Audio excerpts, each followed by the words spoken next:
Un cordial saludo para todas las personas que nos acompañan. Mi nombre es Nelson Vanega, soy docente de la Facultad de Ciencias Exactas de la Universidad de Antioquia y estamos volviendo a sus hogares con una nueva versión de nuestra serie de charlas Confinados en el Universo. Hoy vamos a hablar sobre las constantes fundamentales de la naturaleza y en la próxima semana hablaremos sobre qué es la materia y estaremos acompañándolos en otros cuantos programas. Antes que nada, muy importante para nosotros reconocer y agradecer en esta pandemia el trabajo muy dedicado del personal de salud y de todas aquellas personas que han hecho un esfuerzo enorme para proteger la vida. Y desde nuestra facultad, pues un abrazo para todos ellos y para nuestros colegas y estudiantes que nos acompañan. Igual para todo el público en general.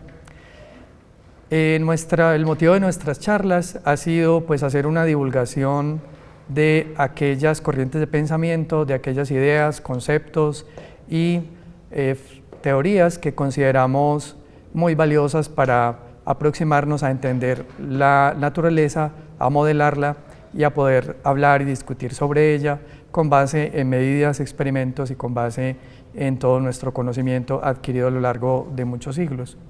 Y la charla de hoy esencialmente quiere cubrir aquellas partes que consideramos que son bloques fundamentales que nos permiten postular teorías, ponerlas a prueba y trabajar con ellas de acuerdo con lo que entendemos en física. Sin embargo, las ciencias naturales están llenas de teorías y de leyes que postulan constantes que son muy importantes en el desarrollo de cada una de las ciencias, por lo que no se puede decir que solamente la física tiene constantes fundamentales. En el fondo, todas las ciencias, como vamos a ver ahorita, desarrollan sus propios teoremas, sus propios postulados, y todas ellas contienen o tienen o dan lugar a cantidades naturales que se pueden medir y las cuales consideramos constantes para el desarrollo de las mismas. Sin embargo, estamos haciendo una distinción porque nuestra tarea en el grupo de fenomenología de interacciones fundamentales tiene que ver con los bloques más pequeños de la materia y vamos a referirnos fundamentalmente a esas constantes que nos conectan con lo más pequeño y con lo más fundamental. Y vamos a, sin embargo, mencionar algunas que no necesariamente son pequeñas, pero que sí contienen dentro de ellas aspectos de la naturaleza que son muy relevantes para hacer una descripción del universo como lo vemos. Y esencialmente la distinción que queremos hacer en este diagrama que hemos tomado de Wikipedia es muy popular, en el que mostramos cómo crece la complejidad y cómo ha ido creciendo la complejidad desde lo que llamamos el Big Bang. Esencialmente consideramos en física, y tenemos muy buena evidencia de ello, desde hace unos 13.500 millones de años debió suceder una gran explosión que llamamos Big Bang, en la cual en la práctica podríamos decir que se creó el espacio, el tiempo, la materia, la energía, la radiación y todo aquello que lo habita. Y esa historia desde el Big Bang hasta ahora ha estado, por supuesto, llena de eventos que son muy relevantes para nosotros. Estamos aquí y somos seres muy complejos, lo cual implica que a lo largo de todo este tiempo han sucedido muchos fenómenos que han dado lugar a que esa complejidad sea posible. Y en nuestro diagrama lo que vemos es que la física se ocupa de cosas que vienen desde esa teoría del Big Bang y que han permitido más adelante con el desarrollo y con la evolución de la naturaleza misma, otros fenómenos como la vida. Y aparte de la vida que da lugar a más complejidad, como por ejemplo el hecho de que somos seres sociales y el hecho de que los seres sociales construyen una cultura. En el fondo los seres humanos creamos nuestra propia complejidad, es decir, la sociedad de hoy es más compleja que la sociedad de hace 4.000 años y tiene probablemente unas dinámicas muy distintas que han surgido a través del tiempo con base en cosas que los seres humanos hemos desarrollado. Luego, la complejidad genera en cierta forma nueva complejidad, pero la tarea de la física no es tratar de reemplazar o de explicar esas otras ciencias. Si bien es cierto en estos bloques que mostramos en el diagrama, la física está como en la base de todo ello, no se puede afirmar, por ejemplo, que la teoría de quarks o alguna otra teoría, por ejemplo, atómica, dé lugar a una explicación cierta o pueda decir algo sobre cómo se comporta la sociedad humana. En la práctica, aunque pueda haber algún impacto de esas teorías en la sociedad de hoy, al final de cuentas la física no reemplaza las ciencias sociales y humanas, sino que ofrece una mecánica y una dinámica para estudiar qué sucede en esos otros ámbitos que son a su vez afectados de arriba para abajo de la cultura hacia cómo vemos y cómo entendemos el universo. Y lo otro es que, por supuesto, esos bloques, esos módulos que van de una ciencia a otra se apoyan y a la vez se realimentan entre sí y se expresan en lenguajes que en general son matemáticos para poderse comunicar y para poderse poner a prueba y para poder dar lugar a predicciones y medidas. Y digamos que en ese sentido queremos hablar entonces de cosas que consideramos en ese diagrama muy en la base, aquello que está conectado con el diagrama en gris oscuro, que es alrededor de la materia y la energía. Entonces, esencialmente también la física se organiza en una forma relativamente similar. Hay cosas en física que vienen de ideas muy fundamentales y otras que necesitan esos bloques fundamentales para poder ir construyendo cosas más complejas. Cuando queremos describir un material o cuando queremos construir cómo funciona una estrella, lo hacemos a partir de ideas de cosas fundamentales, pero por supuesto necesitamos una visión muy panorámica y muy macroscópica de lo que sucede. Y esa construcción macroscópica se apoya también en ideas microscópicas, pero a su vez tiene sus propias leyes y sus propias estructuras que necesitan ser respetadas y que son también dentro de la física apoyadas y que realimentan todo el proceso. Para la física entonces es muy importante no solamente estas constantes que vamos a mencionar hoy, sino que hay otras que no vamos a mencionar hoy, pero que igualmente hacen parte de un diccionario que necesitamos para poder entender el universo y la naturaleza.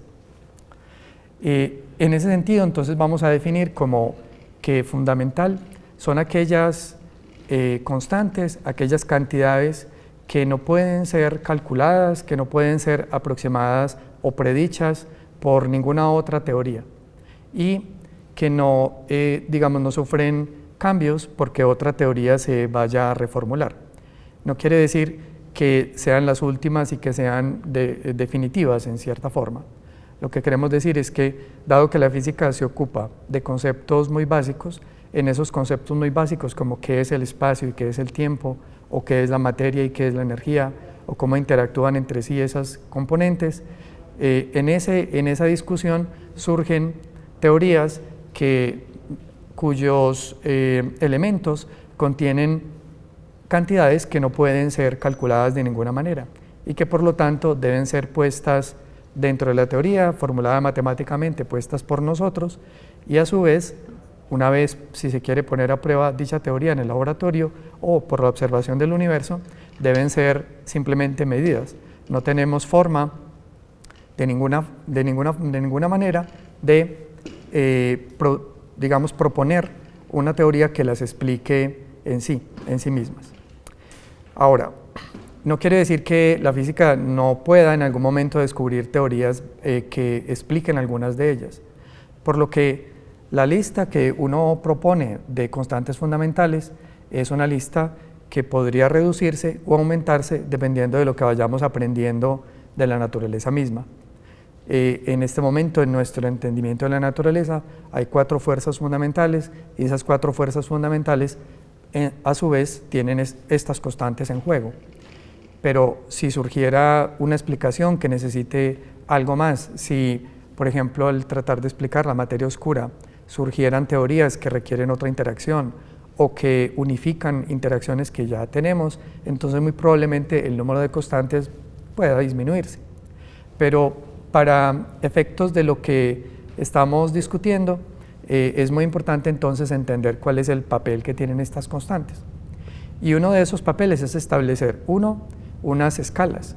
unas escalas de validez de las teorías, unas escalas para la medida de las cantidades físicas predichas por esas teorías, para que cuando vayamos al laboratorio las cosas las podamos medir en cantidades ciertas que podamos comparar y que podamos, digamos, discutir objetivamente o lo más objetivamente que podemos. Y en ese sentido, digamos que el universo es muy vasto, muy grande, y cada una de las constantes que vamos a estar discutiendo dentro de un momento tiene unos ciertos rangos en los cuales es muy importante o en los cuales su papel es mucho más fundamental que en cualquier otra cosa que vayamos a discutir. Y en esa perspectiva, lo que podemos organizar un poco en este diagrama es que podemos ir de lo muy pequeño que está descrito por la mecánica cuántica, y cuando estamos considerando procesos con mucha energía o con mucha velocidad, necesitamos introducir esa misma mecánica cuántica pero con ideas de relatividad especial. Luego, un poco más a una escala mayor, ya la mecánica cuántica no necesariamente es tan importante y da lugar y podemos estudiar la mecánica con básicamente las leyes de Newton, otra vez si no tenemos unas velocidades muy altas o temperaturas demasiado altas o energías demasiado altas. Si eso pasara, entonces necesitaríamos la mecánica relativista. Pero en la práctica, por ejemplo, la casilla del centro de la mecánica clásica newtoniana explica en buena parte y en muy buena medida, excepto por un par de cosas, la mecánica del sistema solar. Y luego más adelante, cuando nos movemos hacia estructuras más grandes, ese sistema solar, por ejemplo, está inmerso en una galaxia, y esa galaxia está inmersa dentro de estructuras más grandes, y el estudio de esas estructuras le corresponde a la cosmología o a la cosmología relativista, cuando necesitamos también considerar procesos que involucran mucha energía o tienen otros contenidos que requieren la relatividad. Y desde esa perspectiva uno se mueve de izquierda a derecha en ese diagrama y de arriba hacia abajo, pero mejor de abajo hacia arriba, para considerar procesos más grandes o más energéticos. Y cada una de esas cosas que allí parecen aisladas realmente se interconectan y comparten algunas de esas constantes de las que vamos a hablar. Y justamente eso es lo que las hace más fundamentales, que permean toda la física y están presentes en prácticamente todo nuestro quehacer. Y al mismo tiempo, habiendo dicho eso, esas mismas constantes se mezclan y se entrelazan en cosas que afectan a otras ciencias. Por ejemplo, al fijar unidades de medida. En química es muy importante tener medidas de masa, tener medidas de las sustancias que se tienen y poder determinar sus pesos y otro tipo de características, los radios atómicos, por ejemplo. Pero todos esos sistemas de medidas, de acuerdo, que la física estudia, son a su vez tomados por esas otras ciencias. Ni la química ni la biología inventan a su vez unidades de distancia distintas relativamente entre sí o entre ellas que cambien, sino que utilizan el mismo sistema de medidas que los físicos utilizamos. Y en ese sentido, estas constantes que vamos a conversar en este momento juegan un papel definitivo porque son aquellas constantes que nos permiten tener certeza sobre las medidas. Cuando en el siglo XVIII se empezaron a establecer patrones de medida para poder regular cosas como el comercio, para poder regular cosas que la sociedad necesitaba, y patrones que incluían, por ejemplo, el patrón del kilogramo, el patrón del metro, etcétera, eran una forma en su momento muy técnica de poder determinar cuánto pesaba algo, cuánto medía algo, y al mismo tiempo involucraban problemas que más adelante se empezaron a notar y que empezaron a ser relevantes. Por ejemplo, si tenemos una barra de acero que la damos como un patrón de lo que significa el metro, esa barra de acero tiene una cierta longitud, pero está limitada por el tamaño de los átomos, por ejemplo, el tamaño de las moléculas, por la dilatación que puede haber debido al calor, por muchos efectos que terminan afectando esa barra. Por lo tanto, ese metro que nos servía de patrón empieza a no ser tan relevante, empieza a no ser tan bueno para tomar medidas demasiado exactas. Cuando uno considera que hay medidas en la naturaleza que nos llevan a cosas como 0.0000, muchísimos decimales y un 1 de metro, nos damos cuenta que no podemos utilizar un metro inexacto, necesitamos renovar, cambiar y actualizar las medidas de esas unidades. Y al actualizarlas, en la física se actualizan esas mismas medidas para cualquier otra ciencia, por lo que es muy importante para nosotros hacerlo de una manera tal que sea cercana a una cosa exacta. Por supuesto, todas las ciencias y en particular la física en cierta medida son teorías y ciencias efectivas, es decir, nos sirven mientras produzcan unos resultados y los resultados sean acordes con el experimento. Pero no podemos estar en ningún momento pensando que porque postulamos una teoría y encontramos en el laboratorio que lo que se predice es cierto o correcto, eso significa el final de todo. Y eso es un proceso que realimenta nuestros sistemas de unidades y realimenta estas mismas conocimiento de estas constantes y otras teorías, porque en la medida en que somos más exactos, en la medida en que podemos conocer con más detalle aspectos del laboratorio, aspectos de nuestras teorías físicas, podemos ver si lo que hemos postulado es correcto o si lo que hemos postulado es incorrecto y necesitamos describirlo con otras cosas. Entonces, todo esto que estamos diciendo es, a la vez, tiene una dinámica. Digamos que hay cosas que vienen, cosas que van saliendo de nuestra bandeja y empiezan a no ser tan importantes. Pero en esta tarea entonces de fijar unidades nos movemos con básicamente unos acuerdos internacionales que sirven para determinar qué es el metro, qué es el segundo y qué es el kilogramo y todas estas unidades. Y eso es importante porque en nuestra vida cotidiana queremos tener certeza de que las cosas que dependen de esas medidas estén bien hechas y estén de acordes con estándares que sean aceptados por todos. Y para la física también eso es importante por lo que mencionábamos hace un momento. Entonces, volviendo un poco sobre lo que había dicho antes, lo fundamental para nosotros son estas constantes que nos permiten, digamos, explicar cosas, a su vez dar unidades a la materia, a los fenómenos, a las teorías que encontramos y que a su vez no pueden ser explicadas por ninguna otra cosa. En ese proceso entonces es lo que vamos a hablar en lo que sigue.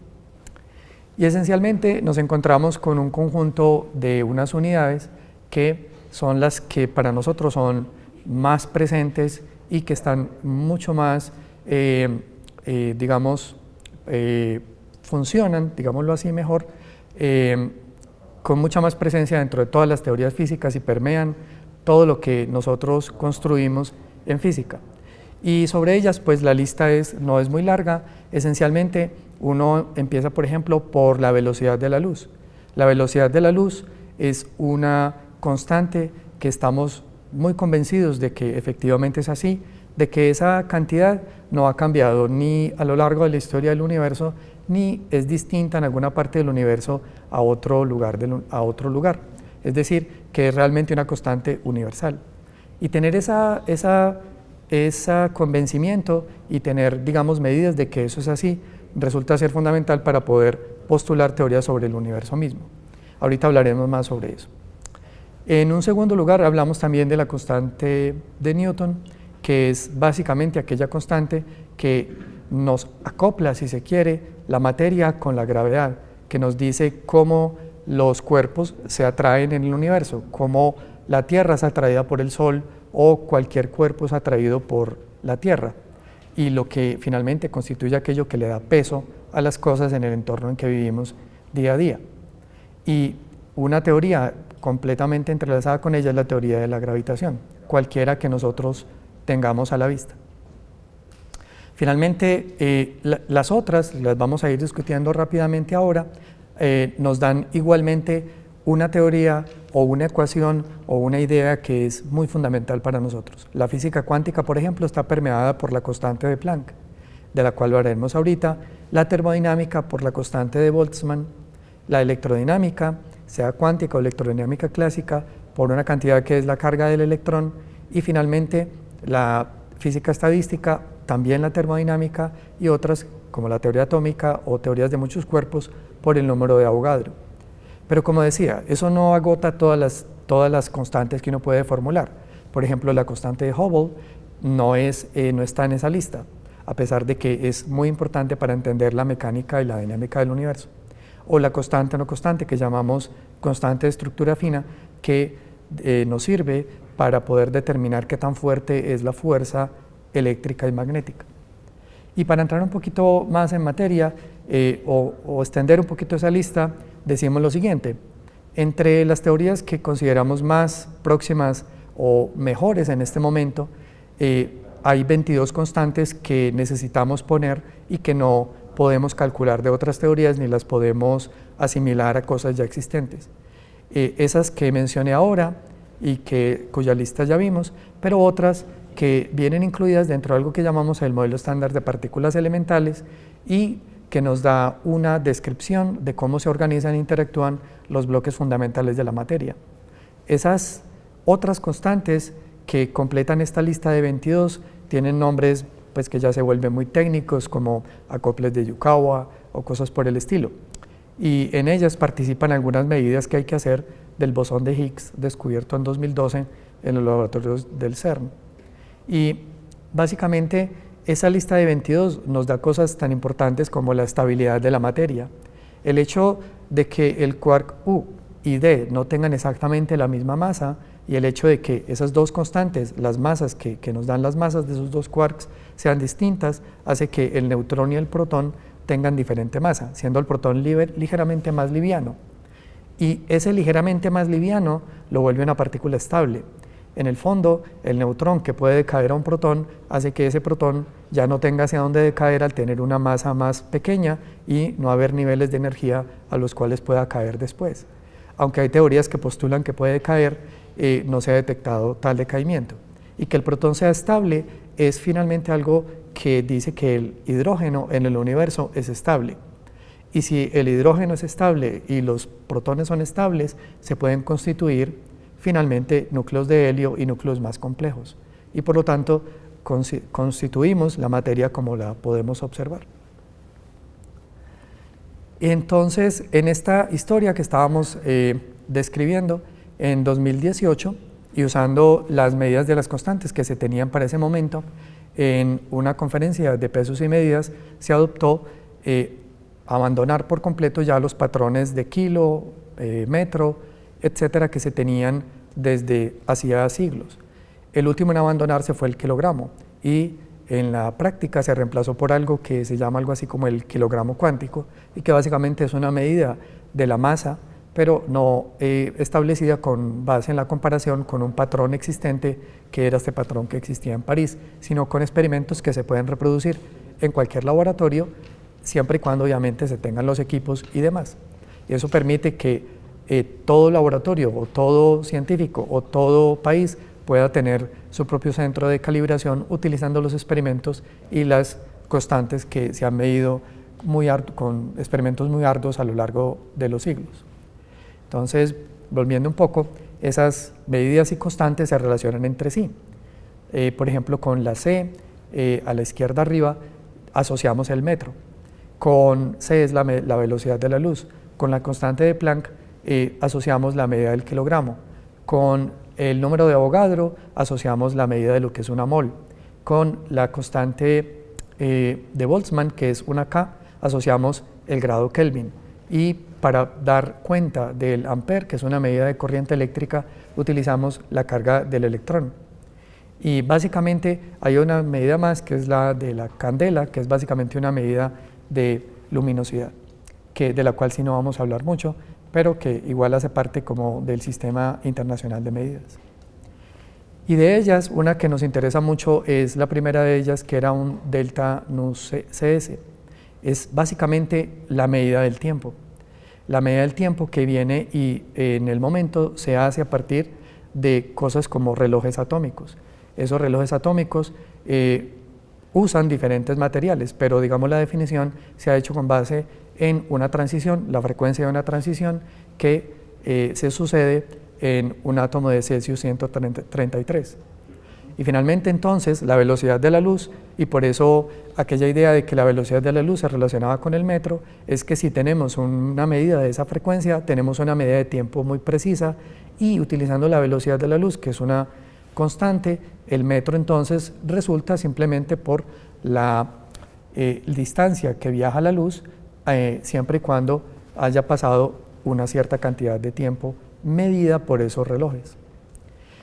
Voy a dar una idea muy rápida de algunas constantes que se salen un poco de la parte más fundamental, como por ejemplo la constante de Avogadro y la constante de Boltzmann. No que no sean importantes, digo, simplemente no son el ámbito más aplicado de la física de partículas, que es lo que nos dedicamos en el grupo GFIF. Pero esa constante de Avogadro que nos da la idea de mol es una constante que está, digamos, siendo estudiada desde hace siglos y que básicamente nos dice que la materia, digamos, la podemos estudiar con base o utilizando una cantidad que no tiene unidades en el fondo y que básicamente es el número de partículas que se pueden determinar en una mol. Y ese número de partículas resulta ser de mucha importancia para estudiar, por ejemplo, cómo se relacionan los átomos en las moléculas, porque hay dos átomos de una cosa y un átomo de otra, porque hay dos átomos de hidrógeno por uno de oxígeno en la molécula de agua. Esas relaciones 2 a 1 y demás parten de una necesidad de estudiar la química, pero también utilizan de forma muy fundamental este concepto de mol. Entonces, aunque no vamos a entrar mucho en ello, es muy importante en la construcción de teorías, por ejemplo, de gases y de la materia en general, por ejemplo, de materiales. Al mismo tiempo, una siguiente constante que para la física es muy importante es la constante de Boltzmann. La constante de Boltzmann aparece en medidas, por ejemplo, de la entropía, pero también en las leyes de la termodinámica, que son para la física algo muy importante en el sentido en que determina, por ejemplo, la flecha en la que avanza el tiempo. Cosas como la definición de lo que es el grado Kelvin, es decir, aquellas cantidades que vienen de la termodinámica cuando estudiamos cosas que tengan que ver con el calor o con los cambios de temperatura, cosas que tienen que ver, por ejemplo, con el calentamiento global, porque finalmente hay unas dinámicas de intercambio de calor entre el océano y la atmósfera, o entre diferentes partes de la atmósfera, o entre la Tierra y la atmósfera misma. Ese tipo de cosas las estudiamos utilizando la constante de Boltzmann. Y no quiere decir que en el universo no importe. De hecho, visto muy macroscópicamente, el universo se puede considerar como un cuerpo negro en el cual hay una radiación que es el producto de el comportamiento estadístico, y ese estudio conlleva una presencia de la constante de Boltzmann. Y volviendo un poco atrás, quería mencionar algo sobre la medida del tiempo. La medida del tiempo ha sido a lo largo de la historia relacionada con las medidas de distancia desde hace muchísimos siglos. Para poner, por decir algo, cuando los primeros relojes que se inventó, el reloj que consideraríamos moderno, se creó hacia alrededor de 1736 y básicamente se produjo por un desarrollo, una necesidad de poder medir la posición de los barcos cuando navegaban, porque para poder precisar, no solamente utilizando la latitud, es decir, la altura de las estrellas, se necesitaba saber la hora local. Pero para poder saber la hora local no se podían utilizar sistemas tan imprecisos como el reloj de arena o los relojes de péndulo hechos con gravedad, porque todos ellos sufren problemas que finalmente los volvían muy inexactos. Y esa inexactitud se convertía en un problema de vida o muerte, porque una falla en la medida de la longitud, como posicionamiento en la Tierra, llevaba a interpretar mal mapas, y al interpretar mal los mapas sucedían tragedias que podían ser evitadas si se tenía un reloj. Y fue hacia 1736 que se pudo tener un reloj que tuviera la precisión y que tuviera la regularidad necesaria para poder empezar a medir el tiempo de una manera como lo hacemos hoy. Y entre esos relojes que fueron hechos en madera y lo que ha sucedido a lo largo de la historia, Luego, tal vez recordarán estos relojes de pulso que llamamos de cuarzo, que básicamente convierten una corriente eléctrica que produce una vibración en un cristal en un reloj bastante preciso. Pero obviamente ha seguido evolucionando la idea y hoy en día utilizamos relojes, como decía hace un rato, que utilizan transiciones atómicas. Pero más aún, hoy en día hay relojes que se utilizan trampas cuánticas y que tienen una precisión tal que cometen un error de 1 segundo en tantos años que son mucho mayores que la edad del universo. En otras palabras, un reloj de esos podría atrasarse o adelantarse 1 segundo y en un tiempo mayor a lo que el universo mismo tiene, por lo que resultan ser tremendamente precisos y resultan ser fundamentales para poder tener una noción, una medida del tiempo que sea común a todos. Y con base en eso entonces tomamos esas medidas y utilizamos la velocidad de la luz para poder hablar del metro. Pero hablemos un segundo de la velocidad de la luz. La velocidad de la luz resulta para la física una constante crucial para el entendimiento que tenemos hoy de la naturaleza, en particular del espacio y del tiempo, porque la luz es una cosa que no tiene materia, no es materia, no tiene masa y al mismo tiempo que se mueva a una velocidad que es constante resulta ser fundamental. Cuando digo que es constante es porque, por ejemplo, si uno va en un automóvil y mueve algo dentro del automóvil, ese algo uno puede asumir que tiene la velocidad sumada de lo que tendría para la persona que va en el automóvil más la velocidad del automóvil mismo.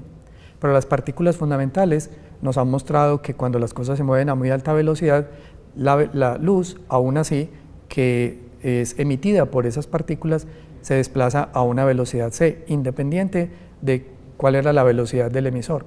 Esa constancia de la velocidad de la luz da lugar a que el espacio-tiempo tenga una geometría especial y sea una geometría no tridimensional, sino una geometría cuadridimensional. Esa constancia de la velocidad de la luz que se pudo determinar a finales del siglo XIX, principios del XX, dio lugar a una revolución completa en cómo entendemos la naturaleza. Y esa constancia nos permite hoy en día poder postular cosas como cómo se comporta un agujero negro, qué fue el Big Bang, qué pudo haber pasado o qué está sucediendo en otros lugares del universo. Y si esa velocidad de la luz no fuera constante, el universo lo veríamos muy diferente, sería muy distinto porque veríamos cosas que dependerían de la velocidad de la luz, de acuerdo, dependiendo de si están en un lugar u otro del universo, dependiendo si se están moviendo o no. Que eso no suceda nos habla de que la luz efectivamente es una constante. Lo otro que la luz nos provee, y la provee de la mano de esa teoría de la relatividad especial, de la cual es una base fundamental, es una teoría causal. En física es muy importante poder establecer relaciones causa-efecto que sean iguales para todos. Si algo, cualquier cosa, una acción produce un efecto, esperamos poder decir que lo que produjo esa acción fue primero y el efecto fue después. Porque si no podemos hacer eso, entonces eso daría lugar a que sucedan cosas en cualquier orden y que la causa no pueda explicar el efecto, sino que el efecto explicaría la causa. Ese ordenamiento causal resulta ser fundamental y las teorías newtonianas no tenían ese ordenamiento causal per se, mientras que la teoría de la relatividad tiene un ordenamiento causal que es en el que podemos decir que todos los observadores están de acuerdo en las relaciones causa-efecto. Y desde esa perspectiva, la teoría entonces de la relatividad especial que nos habla sobre esa constancia de la velocidad de la luz, resulta ser, a su vez, nos da pie a hablar de relatividad general, que nos habla de la estructura completa del universo. Y en segundo lugar quería mencionar la constante de Planck. La constante de Planck, que fue introducida en el año 1900 por quien lleva su nombre, Planck, y que básicamente es un número muy pequeñito, es tremendamente pequeño, aún así da lugar a fenómenos extraordinarios. El hecho mismo de cómo se organizan los electrones en un átomo viene y de la mano de que esa constante de Planck ayuda a determinar las escalas y nos da las unidades y nos da dónde, en qué escala son esas medidas cuánticas pertinentes. Y en lo que viene, esa constante va a estar todavía más presente. Estamos desarrollando computadores cuánticos. Los computadores cuánticos dependen del desarrollo de esa teoría cuántica y de experimentos que lleven a cabo los postulados de esa teoría.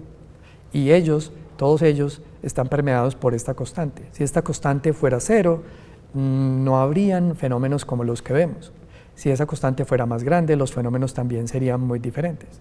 El hecho de que esa constante permanezca constante en el desarrollo de la historia del universo nos habla de que lo que observamos, que en el fondo cuando miramos las estrellas estamos mirando hacia atrás en el tiempo, ha sido una historia en la cual ese número, ese valor que estamos dando estaba presente ya y que ha estado ahí desde millones y millones y millones de años. Y en la práctica nos dice entonces que a lo largo del desarrollo de la historia del universo mismo podemos considerar esa constante como efectivamente constante, es decir, que no tiene una dinámica propia, que no ha cambiado a lo largo de la historia del universo, y que el universo, aunque es muy viejo, esa constante ha estado, digamos, ha tenido ese valor que observamos a lo largo de todos esos años. ¿Y por qué decimos que mirar a las estrellas es mirar hacia atrás en el tiempo? Bueno, porque cuando hacemos un ejercicio de mirar hacia atrás, de mirar a las estrellas, estamos mirando cosas muy distantes. Y esas cosas muy distantes, las señales que nos llegaron de allá, debido justamente a ese ordenamiento causal del que hablábamos, fueron emitidas hace mucho tiempo.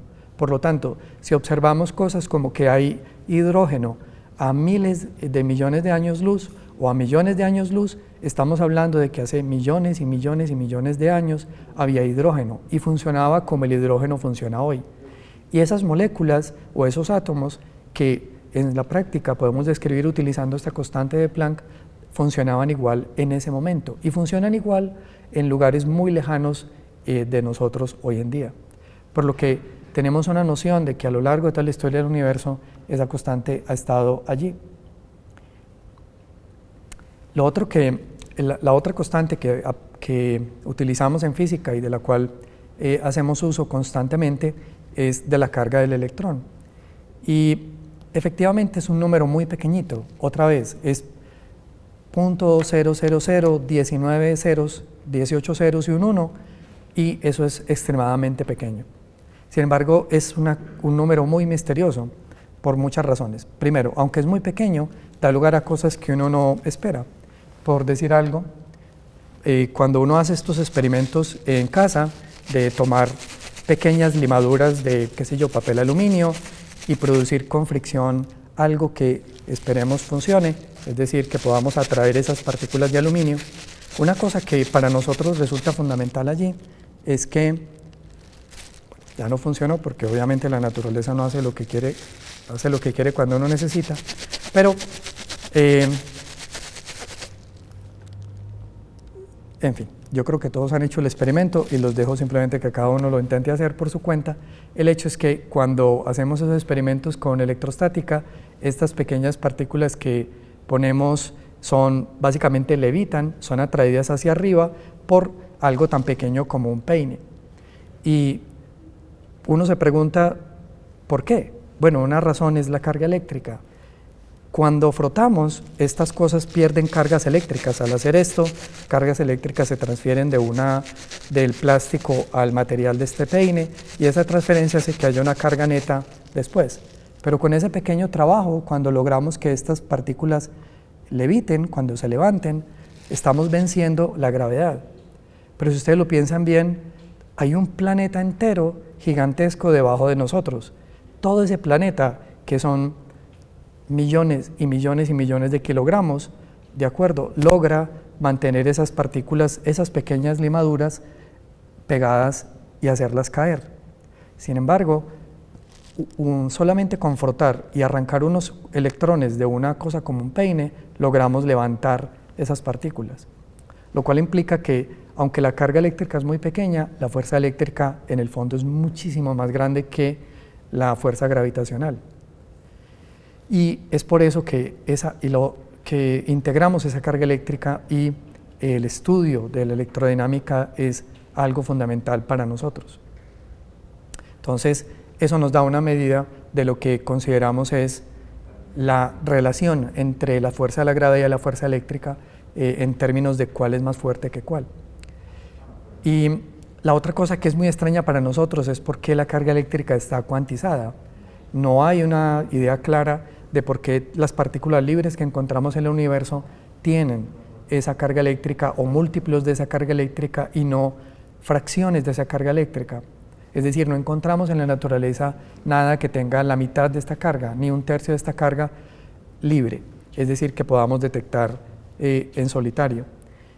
Y eso resulta ser muy poderoso porque son cosas que no los logramos explicar realmente. Para continuar, y hablando de gravitación, lo que decía ahora, la constante de Newton es muy pequeña, al contrario de la fuerza eléctrica, entonces, que tendría una constante asociada con ella que es grande, la constante de Newton es muy, muy pequeñita. Y aunque se midió desde 1800 aproximadamente, existe todavía mucha incerteza sobre ella. De hecho, en experimentos que se han hecho en estos últimos años, resultan medidas muy dispares de la constante gravitacional. Obviamente, eso no afecta mucho la velocidad de caída de los cuerpos en nuestro entorno, pero el no tener certeza sobre cuánto vale resulta ser muy misterioso porque al final esa constante gravitacional está presente en la que consideramos es la historia del universo mismo y que finalmente va a determinar cómo ese universo se expande o no se expande, cómo la materia se acopla entre sí gravitacionalmente para hacer que o frenar la expansión del universo. Y eso al final nos lleva hacia la constante de Hubble, que si bien es cierto no está dentro de esa colección de constantes que estábamos hablando ahora, sí resulta muy importante para describir el universo como lo vemos.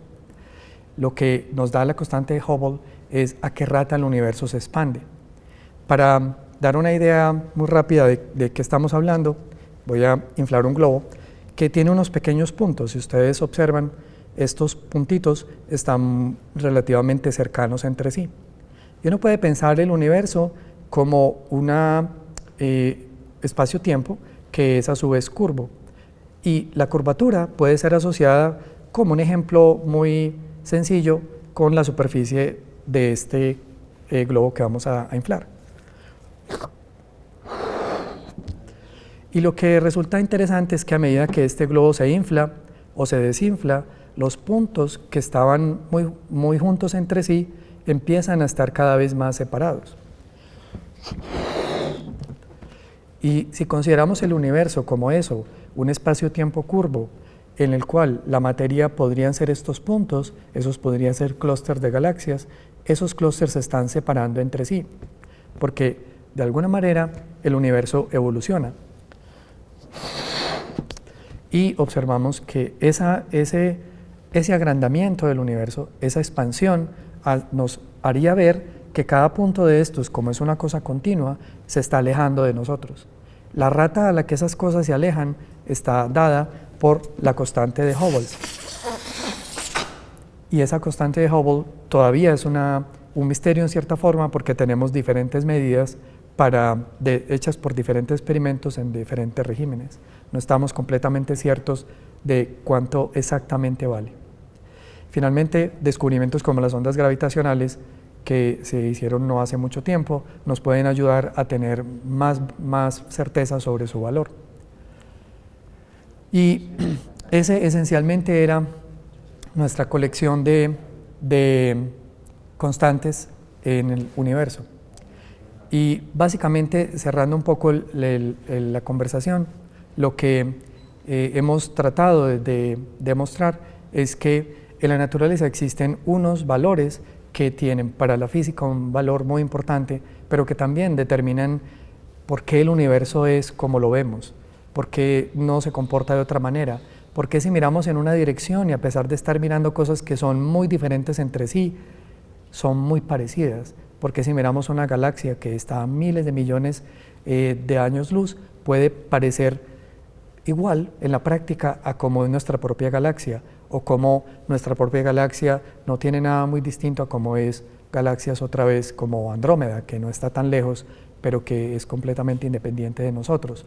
O por qué se comporta la luz, cómo se comporta. Todas estas características que estamos hablando y de las cuales habla la física fundamental, ¿de acuerdo?, necesitan este lenguaje y estas constantes para poder ser descritas adecuadamente. Y la invitación es a que nos preguntemos un poco cada vez que miremos el firmamento, ¿por qué es como es? ¿Por qué es tan monótono a veces? ¿Por qué hay oscuridad? ¿Por qué hay luz? Ese tipo de preguntas resultan muy motivantes y resultan intrínsecamente ligadas a los valores de estas constantes. Si esos constantes tuvieran valores distintos, lo que veríamos sería diferente.